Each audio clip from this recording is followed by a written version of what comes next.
महानगरपालिकेच्या निवडणुका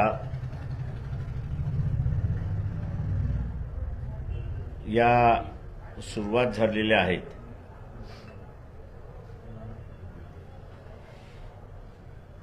अकोला महानगरपालिकेच्या निवडणुकीमध्ये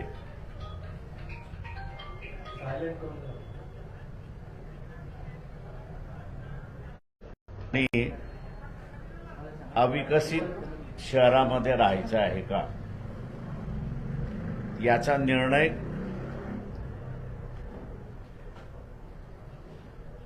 महानगरपालिकेच्या निवडणुकीमध्ये द्यायचा आहे।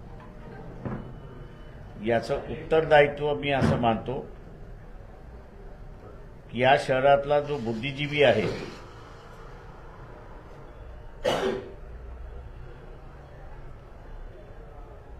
त्याच्याच बरोबर डॉक्टर आहे, इंजिनियर आहे, प्राध्यापक आहे,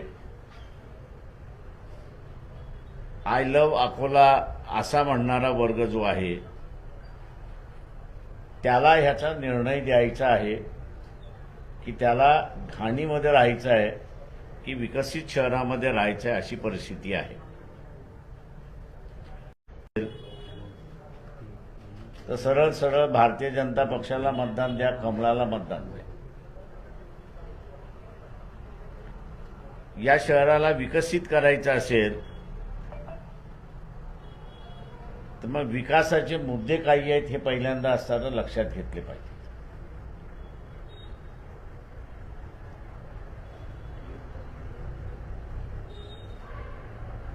या शहरामध्ये ज्याची गरज आहे ती म्हणजे महिलांसाठी असणारं पहिल्यांदा असणारं इंडोर स्टेडियम असं मी त्या ठिकाणी मानतोय। दुसरं जे आहे या शहरामध्ये टॅक्सेशनच्या संदर्भातली भूमिका ही महत्त्वाची असली पाहिजे। आम्ही असं मानतोय की धनश्री देव यांनी जे पिटिशन केलं होतं टॅक्सेशनच्या संदर्भातलं, उद्याची सत्ता आली तर त्या नियमाप्रमाणे आम्ही असं टॅक्सेशन या ठिकाणी लावू। टॅक्सेशन मार्फत जी लूट चाललेली आहे ती लूट आम्ही असं या ठिकाणी थांबवणार आहोत। दुसरं जे आहे याच्यामध्ये महापौर ज्यावेळेस वंचित आघाडीचा होता, वंचित बहुजन आघाडीचा होता, त्यावेळेस एक दिवसाआड पाणी आम्ही असताना सुरुवात केली होती। सी सिस्टम इंटॅक्ट आहे। देण्याची मानसिकता पाहिजे, काम करण्याची मानसिकता पाहिजे। आज जे 9 दिवसाला पाणी येतंय, मी पुन्हा म्हणतो 9 दिवसावरती येणारं पाणी ज्यांना ज्यांना पाहिजे आहे त्या सगळ्यांनी त्या सगळ्यांनी भारतीय जनता पक्षाला खुशाल मतदान त्या ठिकाणी द्यावं। ज्यांना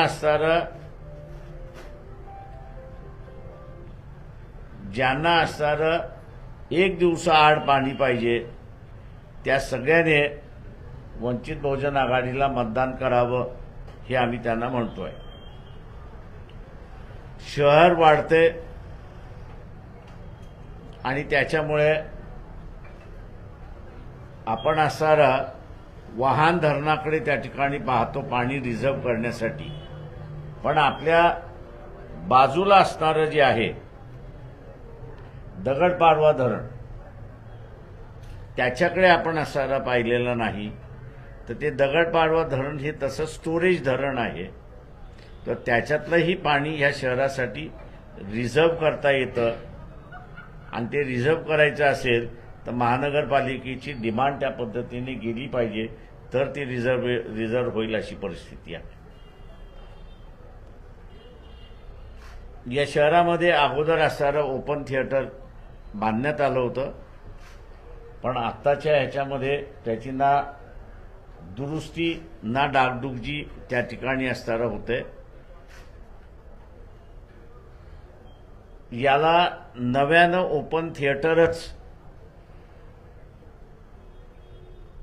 आणि हे मल्टी ओपन थिएटर त्याच्यामध्ये आपल्याला करता येतं.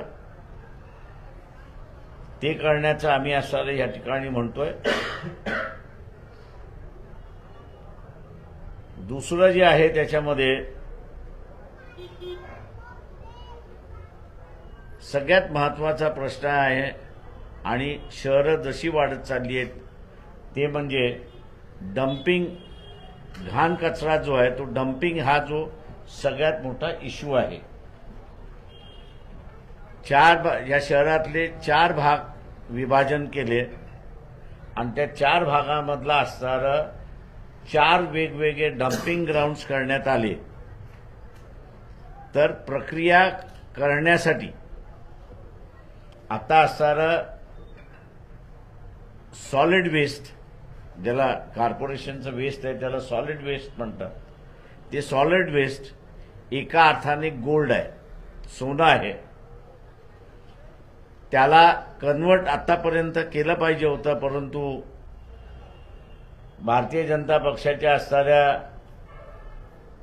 रुलिंग पार्टीने महानगरपालिकेच्या त्या संदर्भात काही केलेलं नाही.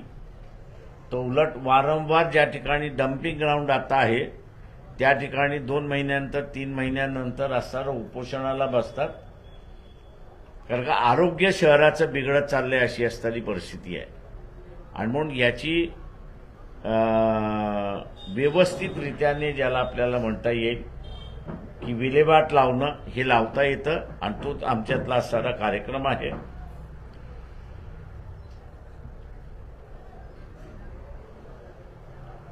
शॉप ॲक्टचं आता असणारं भाडं आम्ही 20 वर्ष वाढवलं नाही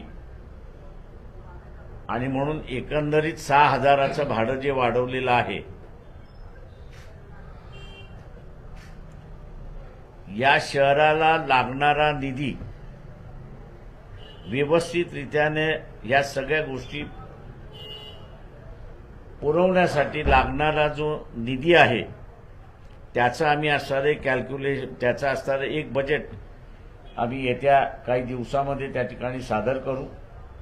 पण त्या हिशेबाने आम्ही असणारं ज्यावेळेस धरतो त्यावेळेस 6,000चं हा जो शॉप ॲक्ट वाढवलेला आहे अर्धा जरी केला तरी या शहराच्या रेव्हेन्यूमध्ये फार फरक पडत नाही असणारी परिस्थिती आहे आणि म्हणून तो हाफ करण्याचा आम्ही त्या ठिकाणी ठरवलेला आहे.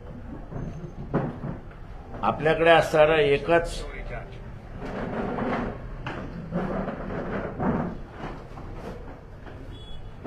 मार्केट आहे अकोल्यामध्ये, तेच होलसेल मार्केट आहे आणि तेच रिटेल मार्केट आहे. तेव्हा ह्या रिटेल मार्केटची असणारी एक नवीन संकल्पना आम्ही असणारी या ठिकाणी राबवू इच्छितो आणि ती म्हणजे अनेक सोसायट्या उभ्या राहिलेल्या आहेत आणि अनेक सोसायट्या ज्या उभ्या राहिलेल्या आहेत त्याची असणारी ओपन प्लॉट्स याची असणारी मालकी कॉर्पोरेशनकडे आहे. तेव्हा ह्या ओपन प्लॉट्स इव्हनिंग बाजार ज्याला आपण म्हणतो, संध्याकाळचा बाजार आपण ज्याला म्हणतो, 5 ते 9 किंवा 5 ते 10 असा त्या ठिकाणी राबवल्या जाईल. पण राबवत असताना एक गोष्ट त्याच्यातली असताना होणार आहे ती म्हणजे परमनंटली कोणी राहणार नाही. तो संध्याकाळी 5 वाजता त्याचं सामान घेऊन येईल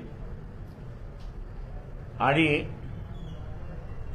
संध्याकाळी जाताना तो स्वतःचं सामान घेऊन जाईल.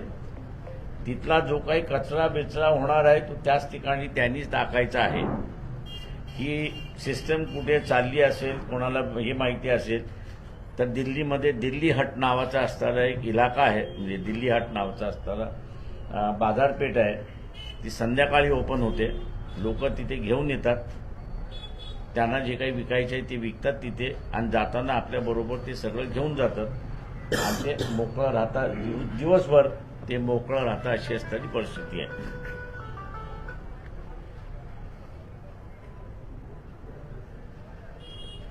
जनता बाजार जे आहे, मी जसं म्हणालो, रिलायन्सला देण्याचा घाट घातला जातोय. आमचा त्याला असणारा विरोध आहे.